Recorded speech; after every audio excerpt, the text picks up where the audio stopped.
म्हणजे मला धन्यवाद खरंच म्हणायला तो खूप छोटा शब्द असा वाटतोय मला, पण खरंच आज तुम्ही आलात आणि तुमच्याकडनं आम्ही इतक्या गोष्टी आज ऐकल्या.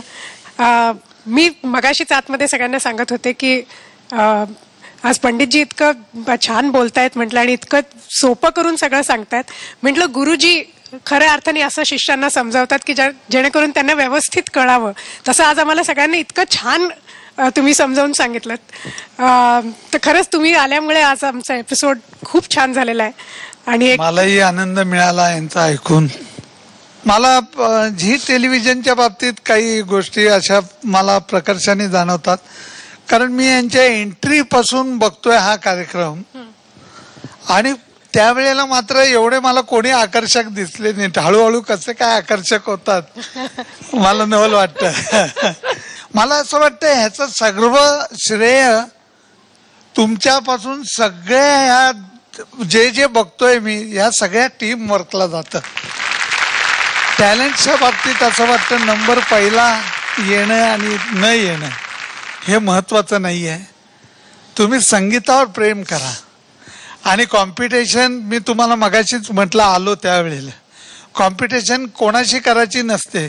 कॉम्पिटिशन ही संगीत आपल्याला यावं याच्यासाठी करायची असते, त्याच्यासाठी स्पर्धा करायची असते. दररोज तंबोरा काढून वाद्य काढून आणि ती एकदा तुमची आतली स्पर्धा लागली आणि आतलं मन लागलं की क्या बात आहे, मग आनंद आहे. एवढं लक्षात ठेवा. एवढंच मी सांगेन. धन्यवाद. आणि पंडितजी तुम्ही विषयच काढलाय म्हणून सांगते की आम्हाला सगळ्यांना we all very proud of the fact की Sa Re Ga Ma Pa is the product of a great team work. त्याच्यामुळे ह्याच्यामध्ये कोणा एका इंडिव्हिज्युअल पेक्षा सगळ्यांचं एकत्र सगळ्यांची एकत्र एनर्जी ह्याच्यात लागलेली असते. त्याच्यामुळे ती सिनर्जी क्रिएट होऊन मला वाटतं हा एवढा शो येतो समोर.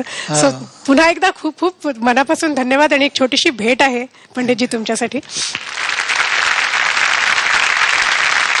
आणि आज तुम्ही इकडे आलेला आहात तर ही संधी आम्ही सोडणार नाही आहोत आणि त्यामुळे ह्या कार्यक्रमाची सांगता तुम्ही करावी असा आमचा सगळ्यांचा प्रेमाचा आग्रह आहे. प्रयत्न करतो.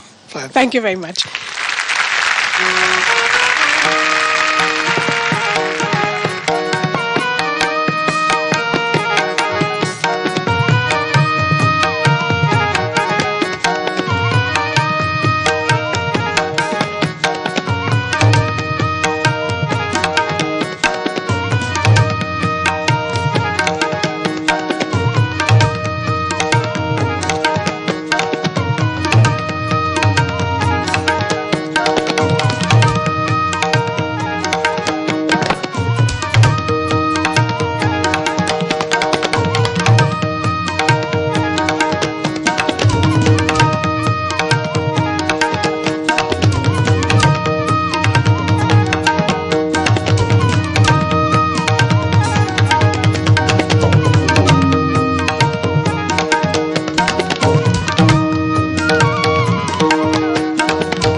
Ay, yeah, Saregama.